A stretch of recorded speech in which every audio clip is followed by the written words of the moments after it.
Hello to everyone out there. This is Lee back with another review. And right now, I'm still tooling around with my laptop trying to figure out how this whole editing thing works. So I'm going to mess around with it before I do any videos on there. But I'm just shooting off of my phone. Maybe getting sick or coming down with something. So I wanted to get this review out really quick. As you could see, I'm like in the old man Shaw, just chilling with a cow skull in the back. Yeah, at my house. Anyways, that's a funny story for another day. I had a request on the channel, and someone had requested me to do a review on the 1994 classic Stargate. So I wanted to get this out to them, and as always, stream my review live. So, first of all, my overview is going to be the first thing I do. What the movie's about, maybe some brief history because this is different from my other reviews. I'm going to go a little bit more in depth because it's an older movie. I'm going to give you my pros, cons, whether or not you should watch this film. And as always, if you have any suggestions, then leave them below for this guy. So let's dive right into this. First off, I would just like to say that I have a fond love for this movie. I've actually watched the show Stargate, which is about, I believe, 10 seasons or so. And then I watched Stargate Atlantis and Stargate Universe. So this series is deeply rooted in mythology. It's also close, near, and dear to my heart. This film, however, started the franchise. And most people don't realize that Stargate, the series, was started from this 90s movie. It was actually scheduled to have two sequels, which never materialized. But I definitely feel like it should have. So, a little bit of history. Stargate was shot in 1994, and it was funded by MGM Studios. The two lead roles were given to Kurt Russell and James Spader. James Spader being very infamous for his role as Red now in the new show The Blacklist, but he's also been in various other movies. And Kurt Russell, everyone knows Kurt Russell. Uh, just Google his name. He's in so many movies. Okay, he's a legend, up there with Patrick Swayze. Okay, around that era. So, anyways, a little bit about the film that I want to get into because this is not just an overview of what the movie's about, but because of the history behind this film, I want to give you guys like a really deep dive into the history of Stargate. This film was made by Ronald Emerson. Emerson? I don't know. It's like a weird Swedish kind of name, so I might be butchering the latter half of the pronouncement. But let's just say this guy made Stargate in 94.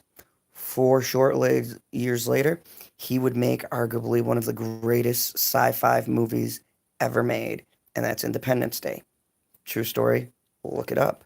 So, this guy originally helmed Stargate, which at the time actually grossed a modest box office. So, it was made for a budget about uh, 50, 60,000, which at the time is a lot.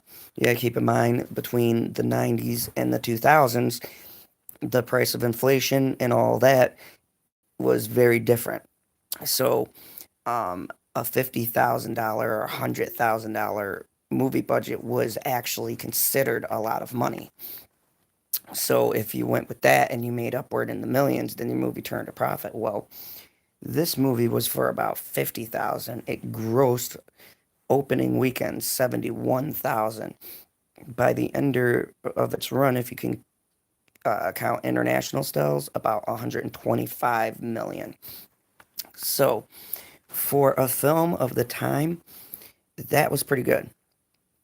And then just a few other credits. Jeff Kaiser did the special effects. Jeff Kaiser also did the effects for Independence Day.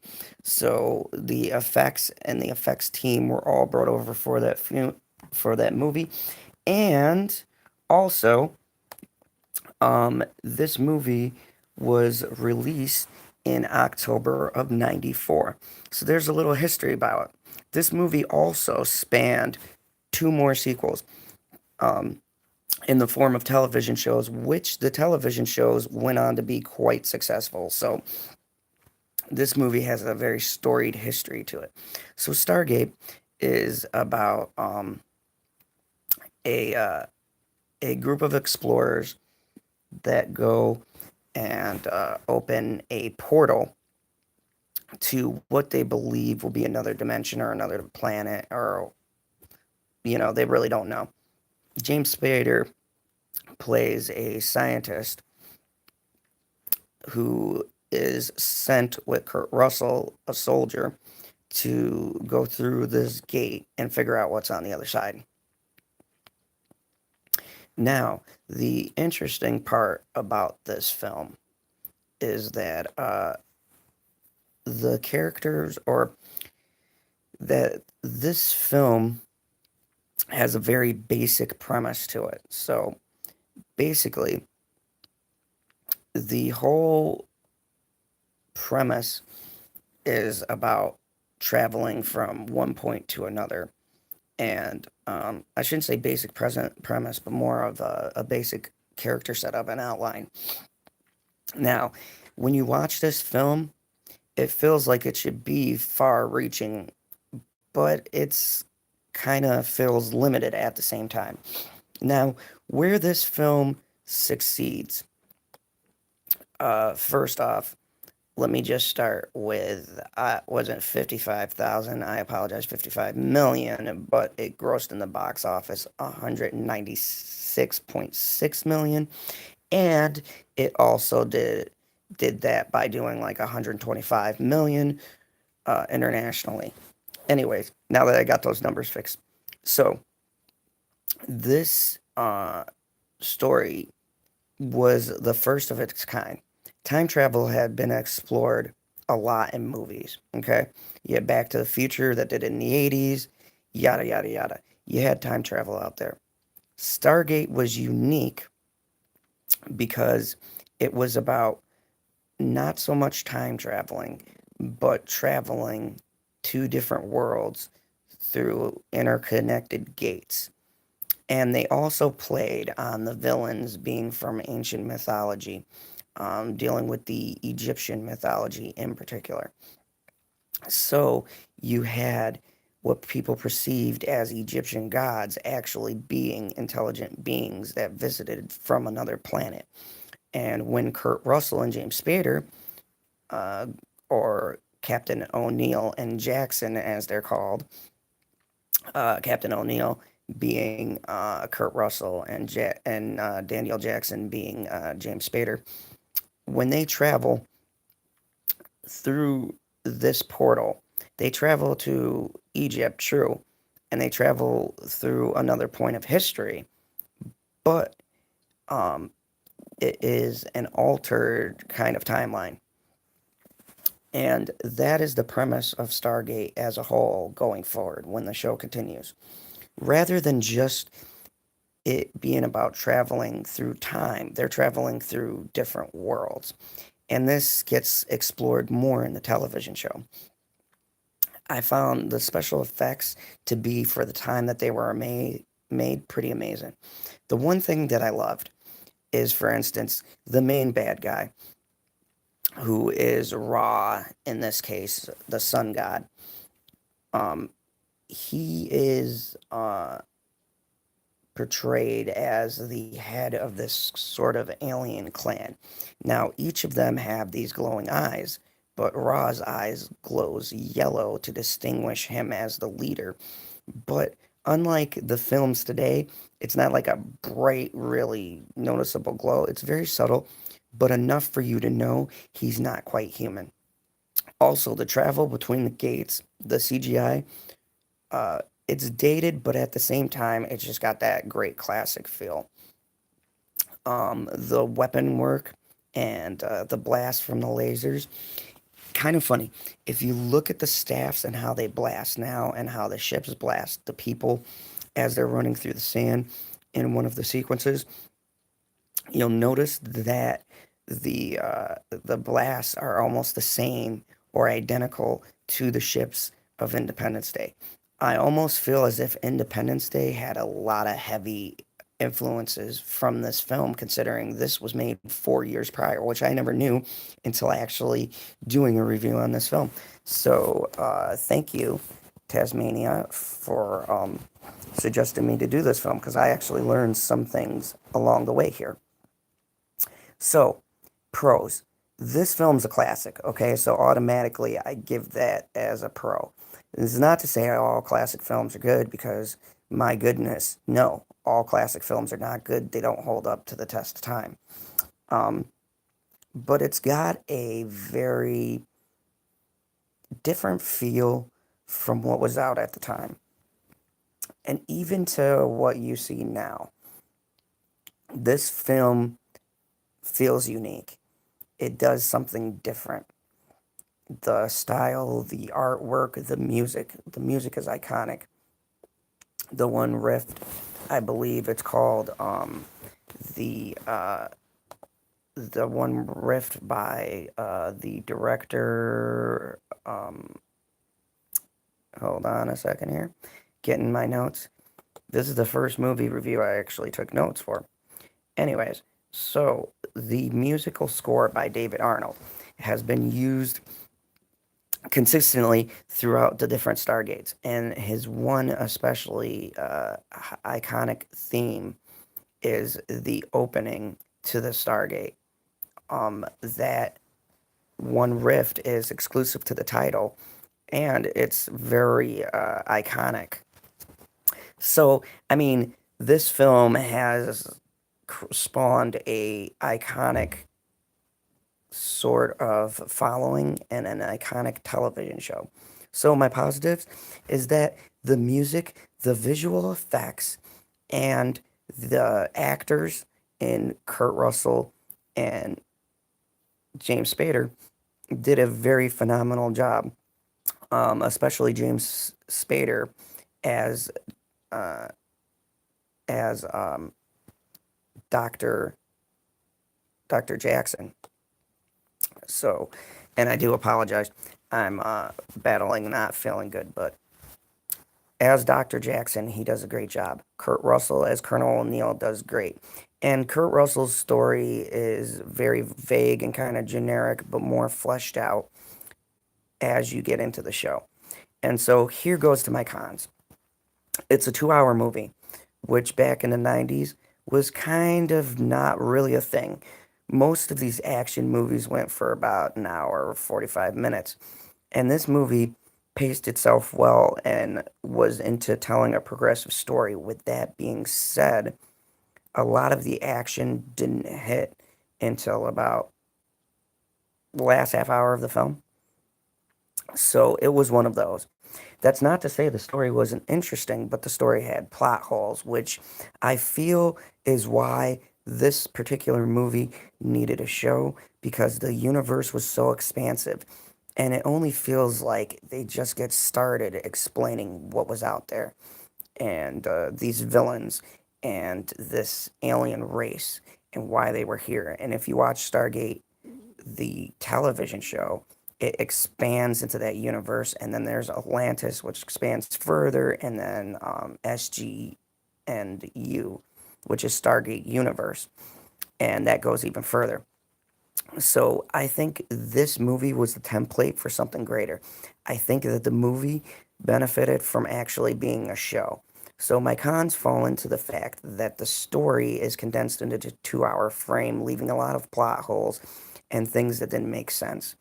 Like, for instance, where these aliens came from, how long they had been in this place, why they weren't as many aliens. Where's there a mothership? I mean, there were other Egyptian gods. Were they known as other gods? And things like that.